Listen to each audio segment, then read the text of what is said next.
sourced in terms of people, making sure that the project has funding and the appropriate funding, all right?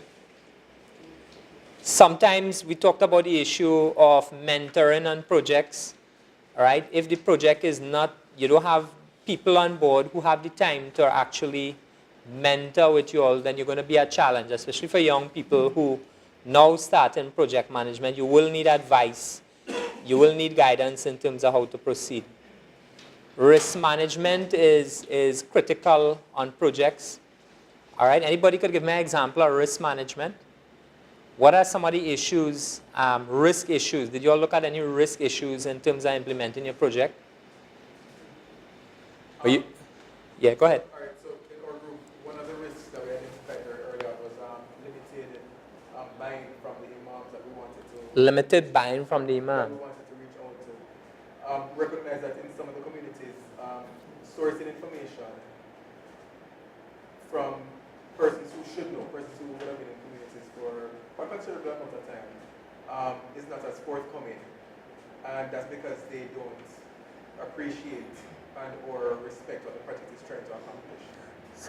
So the thing is, how do we get buy-in from the imams on this? The question you need to ask is, what is in it for them? Or what is in it for their community? And that's how you would have to actually sell it to them. Because if you don't have buy-in from them, it means that they don't see how this thing is going to benefit them or the community at large. All right? But in terms of looking at the holistic Islamic community, maybe for Jamaica or whatever, then it means in terms of doing stuff at a broader level, it's going to help and it's stuff that maybe they could benefit from. So you would have to sell it that way and identify some of the benefits to them. If people don't buy into it, it's usually because they're not seeing what the benefit is to them, from their perspective or from their community perspective. And then the objective is to kind of sell that to them. One of the, only recently, right, I started working with other groups. So one of the groups I was working with, all right, I have run like many projects, like Islamic projects. And never we really had to ensure any aspect of the project, right? So I started working with this family group, and the chairman was actually a lawyer. The chairman of the group was a lawyer. When we got to the stage where we were organizing a family day, right, he insisted that we actually insure the event. He said there was a risk that somebody could get damage from one of the rides or whatever it is that we wanted to have. And if the event was not going to be insured, he will not be chairing any event. Right? So sometimes you need to look at the risk, and if you think the risk is enough, then you may need to provide for that particular risk happening. You all talked about the issue, I think the team there talked about the issue with funding the project and how that had to halt. Right? There may be reputational risk to CMN if that project is not properly implemented. If the project is not properly executed, it will come back to hit the organization. So then there are issues there that need to be discussed in relation to that.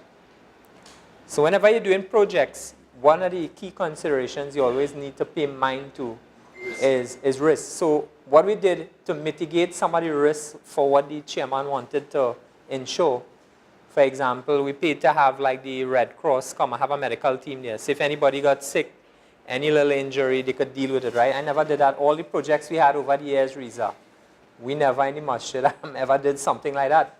But then you read articles, I think I remember talking to you, and I think in the UK they had cases where maybe the Bouncy Castle blew away or something like that. And because of that, was two neighbors or something like that. One neighbor's child went to another child's birthday party or something like that. The Bouncy Castle, they had some freak accident, and the Bouncy Castle the child was on got blown away with the neighbor child in it. The child died, and then the other neighbor sued the parents for everything they had. So that could cause the whole masjid and to close down. I mean, we all well and excited about having Bouncy Castle and having rock climbing walls and whatever for whatever fun events we have. But sometimes you need to pay consideration or pay heed to the risks involved. Sorry? Family has been convicted. Convicted, and what I mean, they in jail? Sure. So that's like a double blow. Both sides lost big. They own,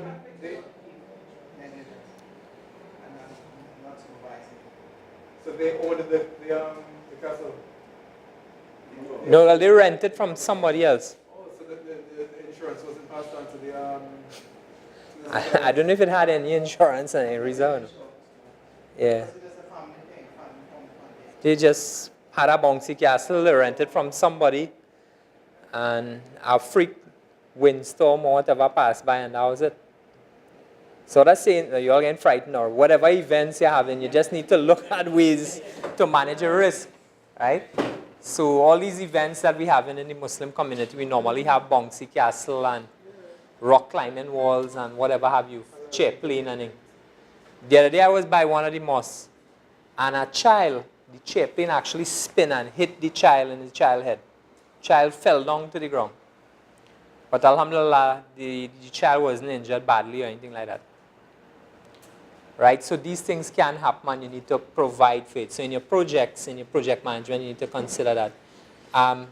You should also have like some kind of team builder training.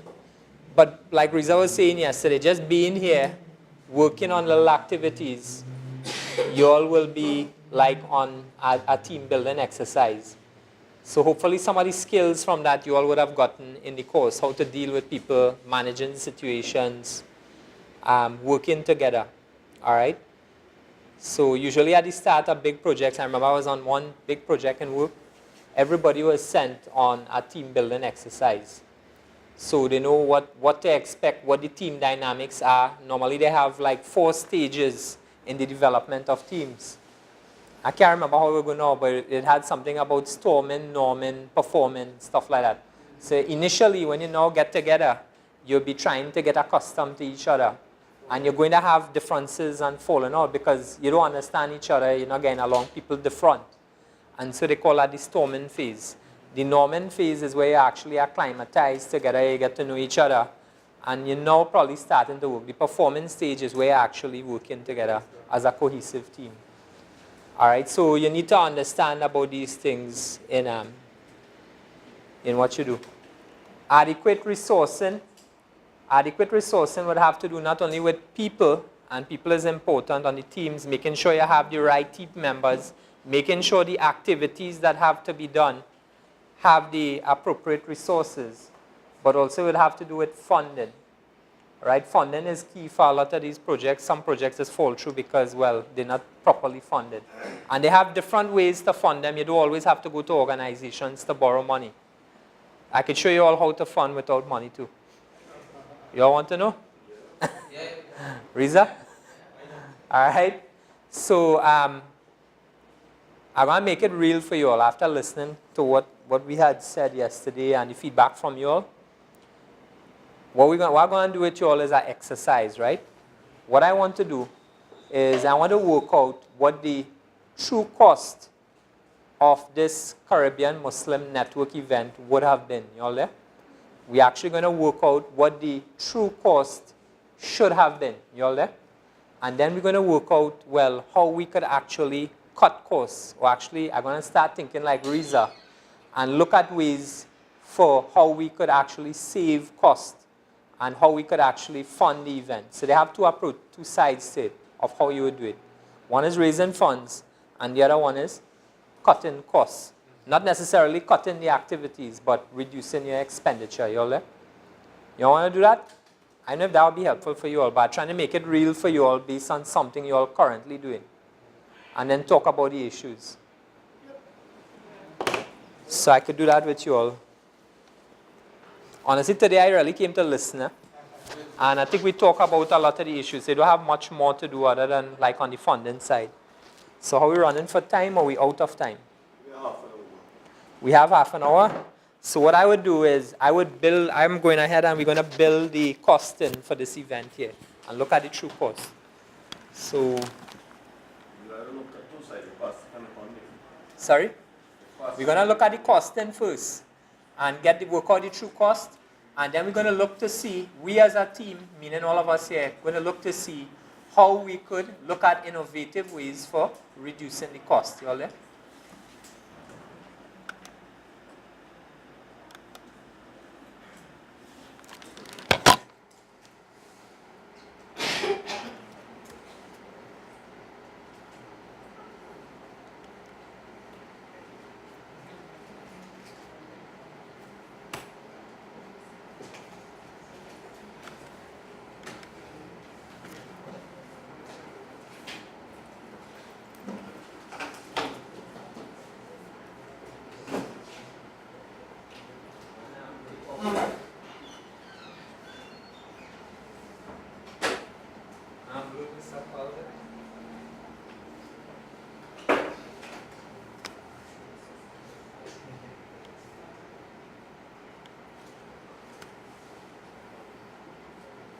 And make this out bigger.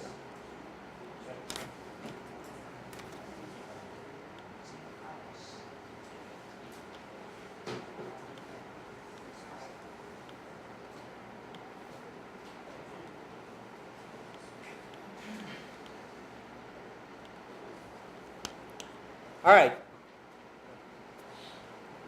Normally, whenever you want to work out a budget or a costing for event, you normally need to look at what? What are the activities, you all? What are the activities?